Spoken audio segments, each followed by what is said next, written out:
Welcome back to Garage Matters. Today we'll be going over how to inspect and change the air filters that are on your car. We'll see how much doing this job by ourselves is going to save us. Again, we're using a 2007 Toyota Camry.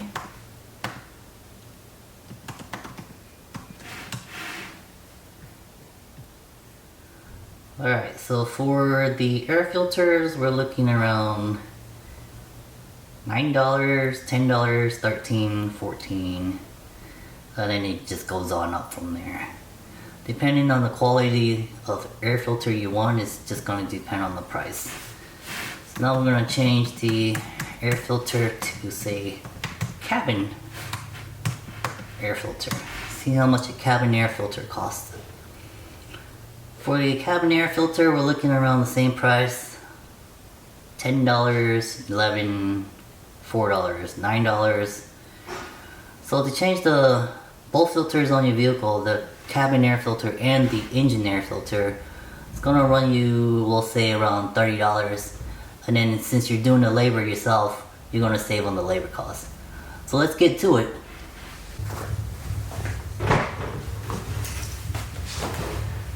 First thing you want to do is check the maintenance guide. You can find the maintenance guide usually here in this glove compartment. Go through the owner's manual, should be in the little binder like this. We'll take a look at the maintenance guide and see what it actually tells us. Now we're at the source. The maintenance log for 2007 Camry. First 5,000 miles or 6 months. Engine oil, rotate tires, and check the brakes. Nothing about air filters. Alright, so dealer service verification. Date is blank, mileage is blank. Same thing for the next one and next one. So for a vehicle that has well over 260,000 miles, just going through this maintenance log, there are no history of maintenance being done or logs in this owner's manual, the scheduled maintenance guide. Anyhow, we'll go to 10,000 miles. So 10,000 miles or 1 year. Inspect engine air filter, so that's what we'll do every 10,000 miles. 15,000 miles, it tells us to clean the cabin air filter. So with this vehicle having 260,000 miles, we'll just go ahead and take a look at the air filter and the cabin air filter. Since we're still in the vehicle right now, we'll just go ahead and take a look at the cabin air filter. On most cars, usually it's back behind this glove compartment. So we'll go ahead and take everything out. That way when we drop this glove compartment, none of the contents spills on the ground. The cabin air filter on this vehicle is actually back behind here. So what we're going to need to do is go ahead and drop this. There are two little pins on each side that we're going to have to push in order for this door to drop down. So you're going to get a long screwdriver, place it where the pins are at, and then push them in, and then rotate this down.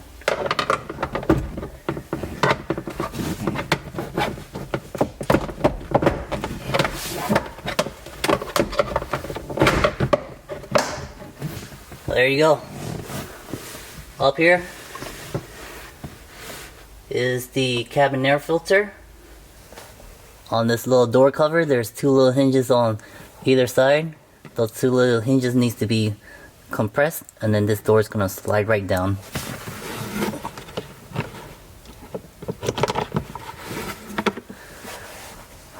Once you have this door cover off, you can go ahead and remove this air filter. This is what is called your cabin air filter. Oh my goodness. What in the world do we have here? Obviously, over 260,000 miles, this one hasn't been replaced at all. Now it's time to replace this cabin air filter. This particular one and vehicle, we're not going to put a brand new one in because this is still the project car.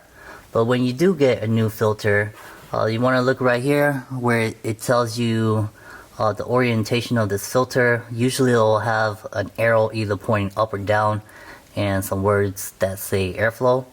So the airflow direction and the arrow needs to be the same direction where the airflow is coming into the vehicle. If you don't know the direction of the airflow, you can take a look at the one you just pulled out. So here we can see all the debris on the top. Bottom side is clean.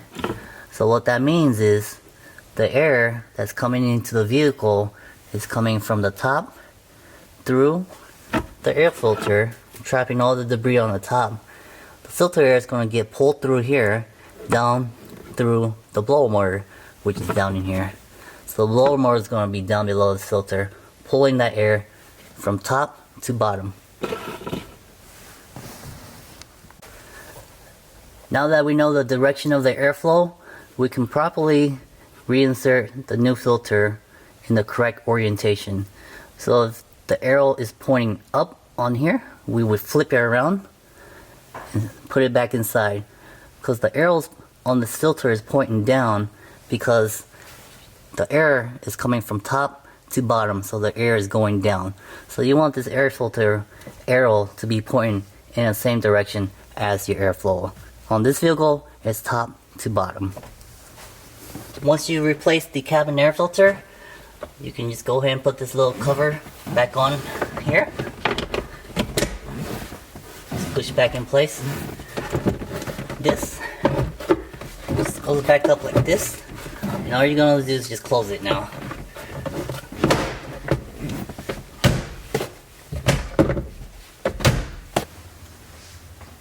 Now it's time to go ahead and take a look at this air filter. To access the air filter, we'll have to remove the top half of this air box. On this vehicle, for some reason, it's two 10mm bolts on the front and on the back side. We'll go ahead and take this off. Most cases,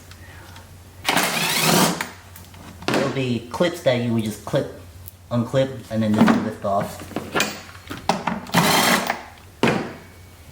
The bolts are undone. Take a look at this. Looks pretty clean to me. This bottom side of this air filter is kind of dirty. Probably hasn't been changed over in 260,000 miles, just like the cabin air filter. Anyhow, just to kind of explain how it works, the top side, it looks kind of clean because, again, the air is being drawn from the bottom going up, so it's going to leave out of here as filtered air, go through the intake holes right here into the intake manifold. So that's why the top side is going to look kind of clean. Taking this filter out, I kind of noticed some debris down here. I'm going to pop this off and take a look down here so I can show you guys what's hiding down here. I'm going to unhook these electrical connectors real quick.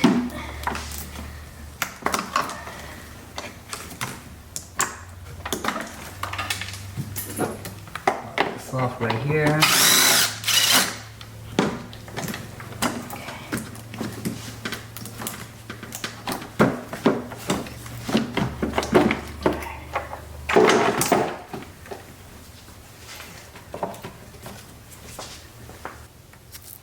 And we'll take a look at what's down there.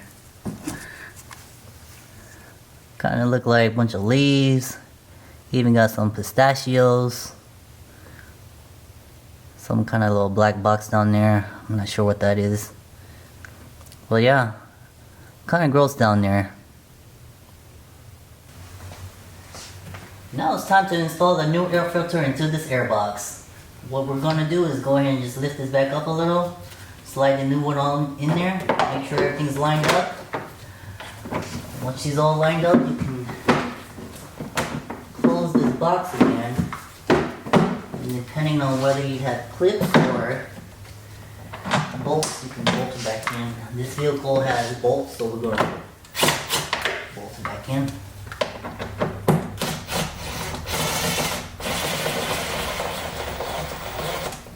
Alright.